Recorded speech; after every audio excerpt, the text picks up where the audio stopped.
Hello, welcome back to my kitchen. Today I'm making potato scallops or potato fritters, whichever you prefer. What I love about this recipe, it's so simple, so easy. It's using the simplest ingredients and yet it tastes so good. It's addictive. So over here I've just got a couple of potatoes. You can of course double the recipe for how much you want to make. I've just peeled them and we're going to boil them for about 15 to 20 minutes until just tender.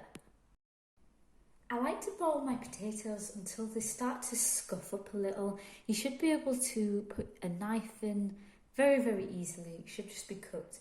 And we're going to leave it to cool entirely. Letting it cool down not only makes it easier to handle, because remember, these potatoes are going to be quite soft now, it also makes them fluffier when you fry them. When your potatoes are cool, just chop them up into about 1 centimetre to 1.5 centimetres thick pieces. You want to be careful with them because they are still a little fragile, but some of them have turned a little dark, but that's okay, they're still going to taste the same.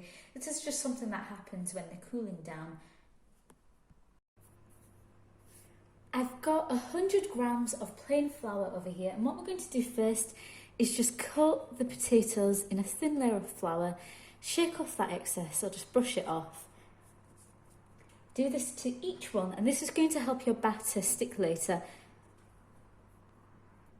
When your potatoes are floured, we're going to add a little salt to the batter and 1/2 teaspoon of baking powder. This is going to help your batter fluff up nicely.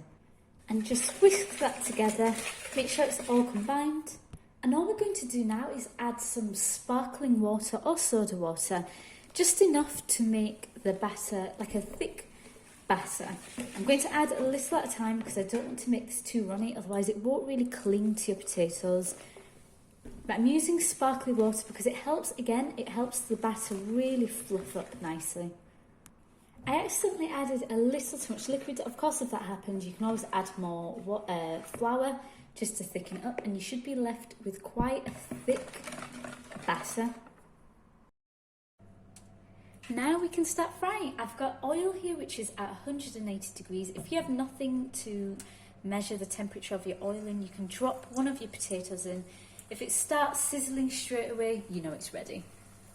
Plus, this is also a really good way to check that your batter's correct, like it's thick enough and it's not just falling off your potato. It smells so good, they're frying away lovely.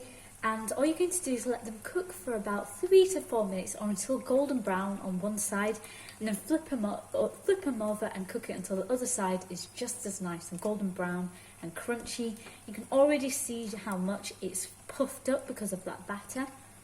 When they start turning golden brown, just flip them over, let the other side cook just as evenly. Some might flip back, you might just have to flip it back again.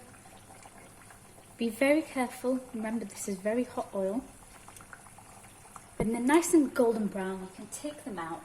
I'm putting mine onto a wire rack. You can of course use kitchen towels, but I feel like the wire rack helps the oil drain better and it doesn't get soggy. And in goes our second batch. The first batch is already here. You can see how nice and golden that looks, and it's crispy. Can you hear that? Super crispy. And that's all there is to it. I love to have this with battered fish and tartar sauce. You can hear just how crunchy these are. And look inside, they're soft, they're fluffy. It's so quick, they're so addictive.